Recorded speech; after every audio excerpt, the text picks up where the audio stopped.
was living in Hong Kong. I'm Australian, but I was living in Hong Kong till I was 12, and I came out to Sydney, and I went the first day at school, and I somehow got into a fight with all these what you call seniors, right? The end of high school.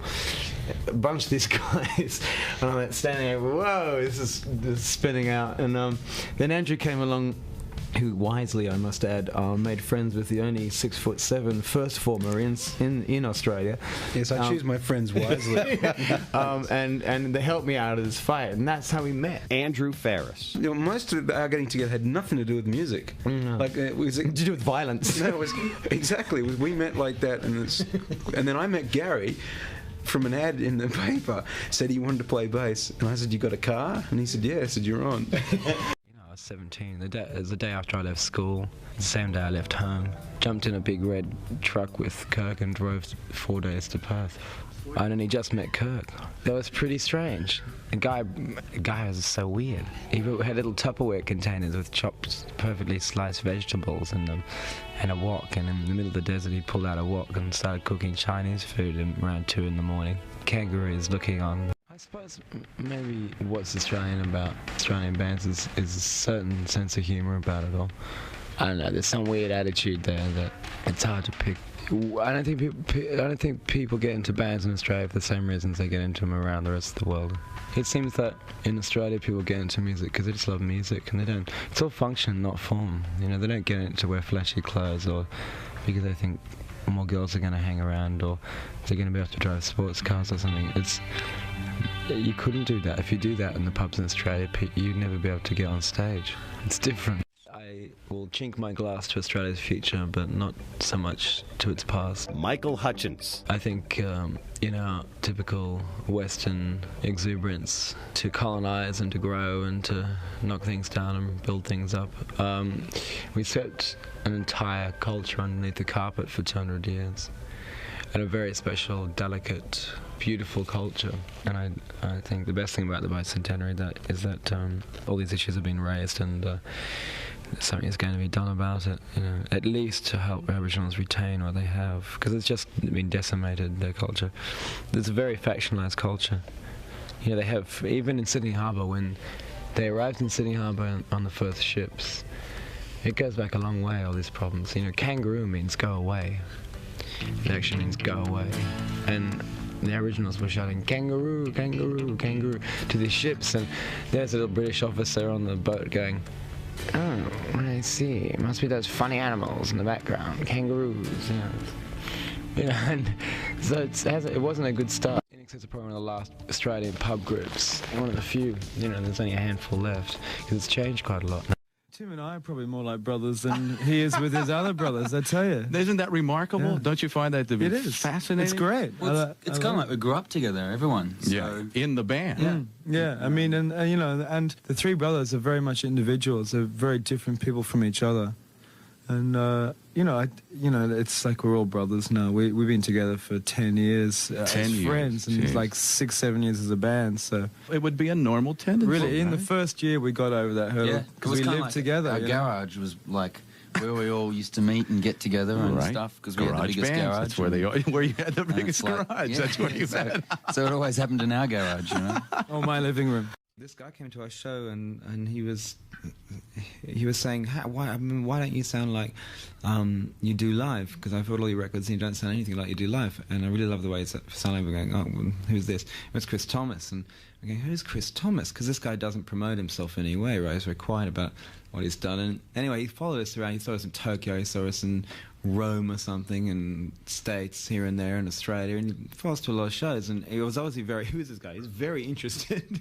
And so we started looking at what he'd done and realised that some of our favourite albums were in his collections, and from Dark Side of the Moon to Roxy to Nevermind the Bollocks by the Pistols to, and he has had an interesting career, albums and hey, Pretenders, all the 4 Pretenders albums, and Siren and all that stuff from Elton John, McCartney.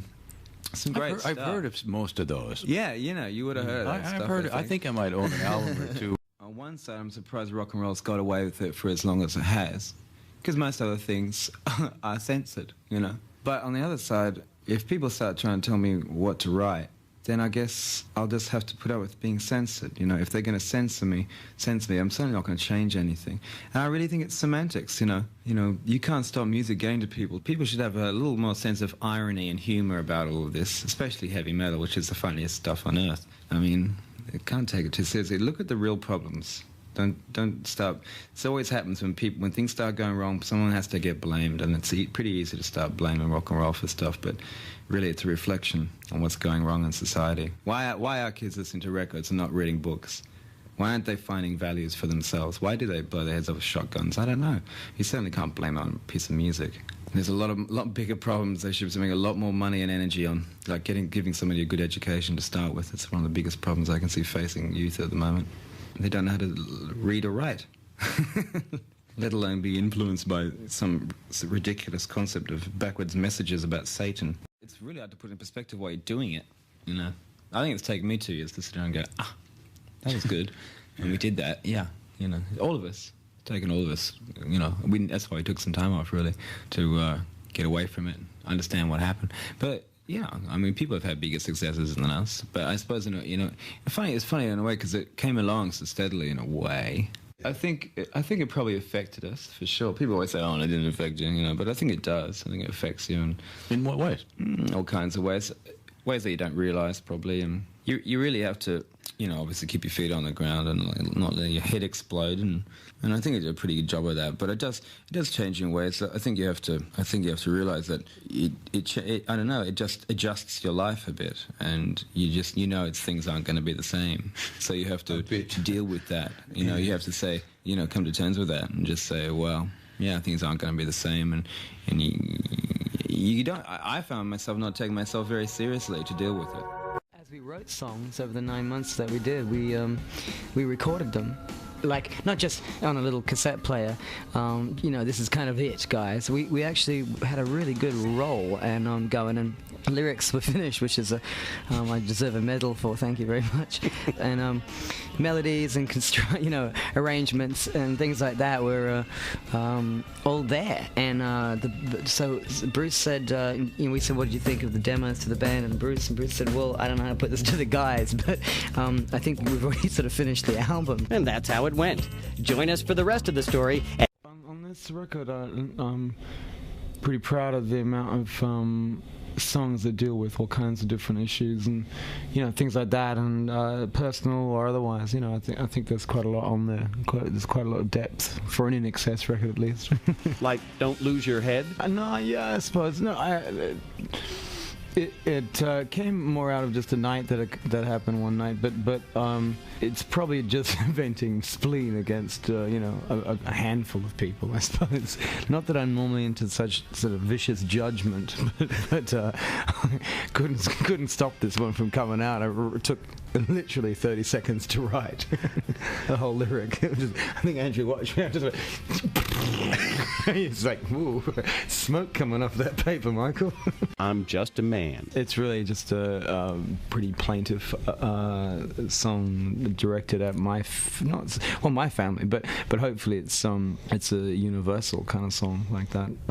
Just talks about each member. I mean, literally, each verse is a different member, but I mean, it's a positive song, really. It's just saying no matter what you go through, everyone goes through stuff in their families. Families are strange and wonderful things, but as we all know. But no matter what you go through, I guess it's just saying you got to hold on.